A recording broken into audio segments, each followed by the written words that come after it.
Rite Damo!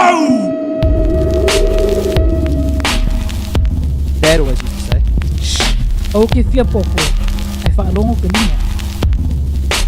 No conspiracy theory, not saying this is dead right, nor am I regurgitating shit from a website.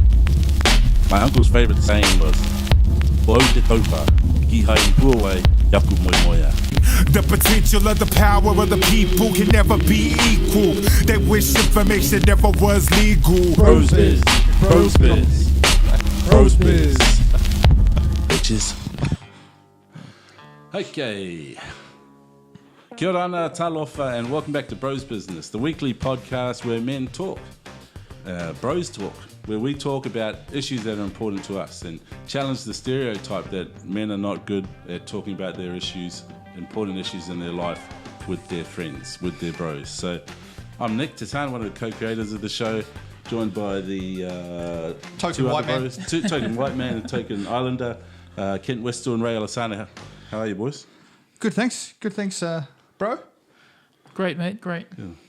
Hey, so this week I think we were going to focus on the serious topic of male suicide, and the reason why is because suicide statistics in the US, the UK, Australia and New Zealand for middle-aged men aged 35 to 49 are out of control, and it's a topic that we need to talk about. We need to be more familiar with the subject and the content, and we need to be able to have these conversations with the important people in our life. And if we come across bros that might be doing it tough, we need to have a few things in place where we might be able to help them out. What do you think some of the big risk factors are for this?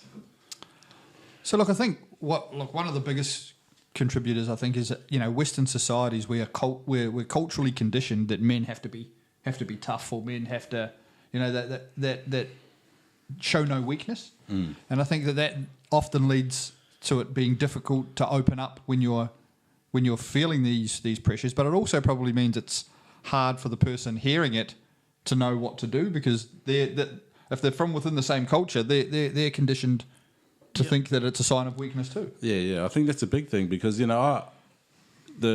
the common narrative is that men don't want to talk about their issues, blah blah blah. But I think sometimes people just don't want to hear it. Yeah. I think men do. They might not do it in the same way women do, but they do articulate what their problems are in a different way. And if you're a male and you've got a mate who's talking to you about these things, if you're from the same culture, like you were saying, you might feel uncomfortable about addressing that with them, because you're of the mind that he's just talking it through, he'll sort it out for himself, he's all right. I guess one of the other problems is if you're trying to assist a friend and you don't know how to deal with someone that's going through it, you might make it worse off. Like, so often you hear people saying, just harden up, man. And that's probably not what someone needs to hear when they're going through such a difficult time, I think one of the risk groups is 35 to 49 separated fathers, right?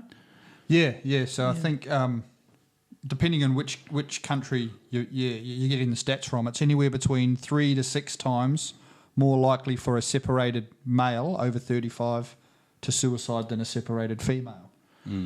So that's a key trick. Separation is a key trigger. Why do you think that age group in particular? So one theory that I have is probably when you're younger, you've got a broader social network, you've got more friends, you're more social. I think once you're over 35, that social network's really narrow, and you don't probably go out as much. I guess as a 35-year-old, you've normally had a family. And if you're a separated 35-year-old to 49-year-old, that's probably all you've known. You've normally dedicate all your time to that family, and then once that family's gone, it's probably hard to sort of adjust. So I think the thing you touched on is 30. You're more likely to have kids at 30. So when you separate under 35, you may just be leaving the partner, right? And when you're separating over 35, you're more than likely leaving children as well. Yeah. And if that separation is a messy separation and you struggle to get access to your kids, that can compound an already stressful situation. Yeah, and we're not good at maintaining relationships, friendships as we get older.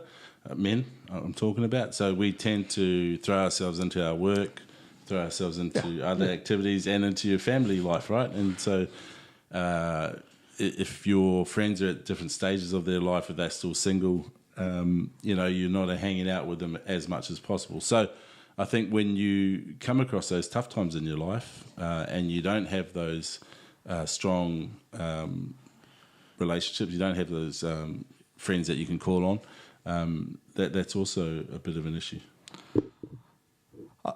Look, and I don't want to keep going back over it, but I think the point that you raised around so I don't know what it's like to have felt suicidal personally, right? But I do know what it's like to have a friend who I thought maybe wasn't suicidal but was going through a really tough time, probably suffering from depression or other forms of mental illness. And I'm not sure that I, as the person who could have or possibly should have been his support mechanism, handled that very well myself. And so, first of all, it's for those out there who are feeling this,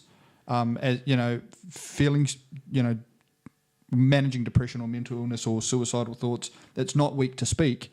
Certainly you should be reaching out where you can.